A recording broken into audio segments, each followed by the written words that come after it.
तो last video में बहुत सारे स्टूडेंट डिमांड कर रहे थे कि नीट 2024 एग्जाम में 200 से लेके 250 मार्क्स कैसे लाए, नेक्स्ट 8 to 10 डेज प्रिपरेशन करके उसके ऊपर वीडियो बनाओ। तो इस वीडियो में आपको वही बताऊंगा, बट मैं आपको बता दूं इतने मार्क्स तभी ला सकते हो जब आप मेहनत करोगे। ऐसा नहीं कि कोई ट्रिक बता दिया और आपने अप्लाई कर लिया हो गया, नहीं, मेहनत आपको करना ही होगा। रेगुलर बेसिस पे आपको किसी भी हाल में 14 घंटे अभी स्टडी करना है, जिसमें से आप 7 घंटा लेक्चर के लिए दोगे और 7 घंटा स्टडी के लिए दोगे। अब उसी के साथ अभी आपको बायो प्लस केमिस्ट्री पे फोकस रखना है, फिजिक्स आपको करने की जरूरत नहीं है। अगर आप फिजिक्स करना चाहते हो तो फिजिक्स में आप मॉडर्न फिजिक्स को कर सकते हो और केमिस्ट्री में आप इनऑर्गेनिक केमिस्ट्री पे फोकस रखना। बायो के चैप्टर्स में आपको आगे बताता हूँ, बट ध्यान रहे अभी आपको कंसिस्टेंट रहना है, आपको एक भी मिनट वेस्ट नहीं करना है। बस आपका टारगेट डिसाइड कर लो कि मुझे इतने मार्क्स लाना है। एक बार माइंडसेट बिल्ड कर लोगे ना तो जरूर कर सकते हो।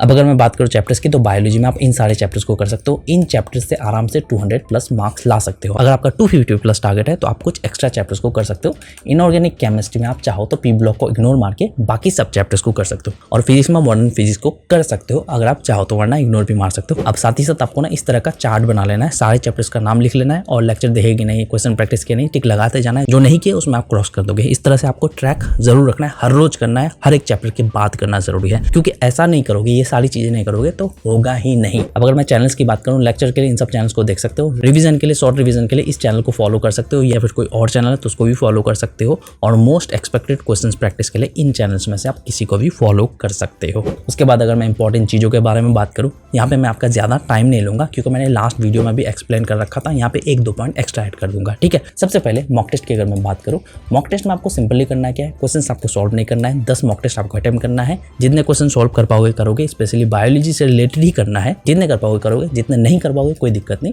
उन सब क्वेश्चंस को आप अच्छे से रीडिंग मार लेना और उससे रिलेटेड आंसर को भी अच्छे से समझ जाना। बट यहाँ पे आपको एक और चीज़ ध्यान रखना है कि आप जितने भी चैप्टर्स पढ़ रहे हो, उन सब चैप्टर से रिलेटेड अगर आप क्वेश्चन आया है और सॉल्व नहीं कर पा रहे हो तो उन सब क्वेश्चन से रिलेटेड टॉपिक को अच्छे से क्लियर कर लेना, दोबारा रिवाइज करके, ठीक है। और साथ ही साथ एक पॉइंट आपका यहाँ पे ऐड कर देता हूँ। यहाँ पे आपको सिंपली करना क्या है, मॉक टेस्ट में अगर आप 10 मॉक टेस्ट अटेम्प्ट कर रहे हो, उसमें से अगर फिजिक्स के क्वेश्चन हो या फिर केमिस्ट्री के क्वेश्चन हो, बिल्कुल सिंपल टाइप का क्वेश्चन है या फिर डायरेक्ट क्वेश्चन है, यानी कि याद करने टाइप है, तो उन सब क्वेश्चंस को ना लिख लेना आप कॉपी में, और उन सब क्वेश्चंस को 3, 4, 5 टाइम्स आप रीडिंग कर लेना, रिवाइज कर लेना बार बार क्वेश्चंस को और आंसर को, क्योंकि अगर सेम क्वेश्चन नीट एग्जाम में आ जाता है तो आराम से आप सॉल्व कर पाओगे। एक्स्ट्रा मार्क्स ऐड ऑन हो जाएगा तो फायदा ही है ना। उसी के साथ पीवाईक्यूज में आप सेम ट्रिक अप्लाई कर सकते हो, यानी कि पीवाईक्यूज के क्वेश्चन को और आंसर को पढ़ लेना। फिर साथ ही साथ इंपॉर्टेंट टॉपिक्स की अगर मैं बात करूँ, यानी कि जहाँ से हर साल क्वेश्चन रिपीट होते हैं, उन सब टॉपिक्स को आप पहले ही क्लियर कर लेना। जितने भी मैंने चैप्टर्स बताया उन सब चैप्टर से रिलेटेड, ताकि क्वेश्चन आए तो आराम से सॉल्व कर पाओ। उसी के साथ एनसीईआरटी आपको रीडिंग तो मारना ही होगा 2 टाइम्स, बट एक टाइम आप पूरा रीडिंग मारोगे,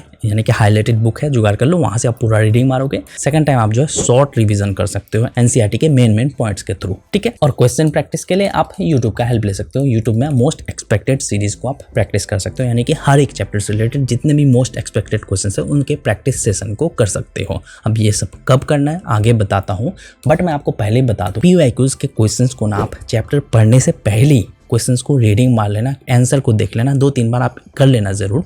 इससे क्या होगा कि बाद में हेल्प मिलेगा। उसके बाद अगर मैं स्टडी की बात करूं, एज यूजुअल आपको तो लेक्चर देखना ही है, जो कि आप यूट्यूब के उन चैनल से देख सकते हो या फिर क्रैश कोर्स के थ्रू देख सकते हो। अब लेक्चर से कॉन्सेप्ट को अच्छे से क्लियर कर लेना। 2 आवर्स के लेक्चर को देख सकते हो, इसको स्पीड में भी देख सकते हो अगर आप टाइम बचाना चाहते हो, अगर अच्छे से समझ में आता है। और पहले ही आप एनसीईआरटी रीडिंग मार लेना। रीडिंग मारने के बाद आप लेक्चर देखोगे तो अच्छे से समझ में आएगा। ये करने के बाद आप इंपॉर्टेंट क्वेश्चंस को प्रैक्टिस कर सकते हो, जो कि यूट्यूब से करोगे, बट उसको 2 टाइम्स करना जरूरी है, क्योंकि फर्स्ट टाइम आप सॉल्व करोगे कुछ क्वेश्चंस हो सकता है कि समझ ना आए, और सेकंड टाइम उसको अगर रिपीट कर लेते हो, सेम क्वेश्चन आ जाते हैं, तो आप आराम से नीट एग्जाम में सॉल्व कर पाओगे। उसके बाद आप दोबारा से रिवीजन करोगे। रिवीजन आप शॉर्ट रिवीजन करोगे मेन पॉइंट्स को पढ़ के। उसके बाद जो आप पीवाईक्यूज के क्वेश्चंस को जो आपने पहले पढ़ रखा था, उन्हीं सब क्वेश्चंस को सॉल्व करने की कोशिश करोगे। फिर से आप एक बार रिवीजन कर लोगे। ये रिवीजन जो है आप शॉर्ट वीडियोस के थ्रू इस बार रिवाइज कर सकते हो, जो कि मैंने चैनल बता दिया। उसके बाद बारी आ जाती है मॉक टेस्ट के क्वेश्चंस को करने की। तो 10 चैप्टर कंप्लीट करने के बाद आप मॉक टेस्ट के क्वेश्चंस को सॉल्व करने की कोशिश करोगे, या फिर रेगुलर बेसिस पे भी आप क्या कर सकते हो, मॉक टेस्ट के क्वेश्चंस को रीडिंग मारोगे, आंसर को करोगे, और सोने से पहले उन्हीं सब क्वेश्चंस को आप एक बार खुद से सॉल्व करने की कोशिश करोगे। तो बस मुझे आपको यही बतानी थी। नीट से रिलेटेड बहुत सारे वीडियोस मेरे चैनल पे मिल जाएगा, चेकआउट कर सकते हो। तो बस मिलते हैं नेक्स्ट वीडियो के साथ। Thank you.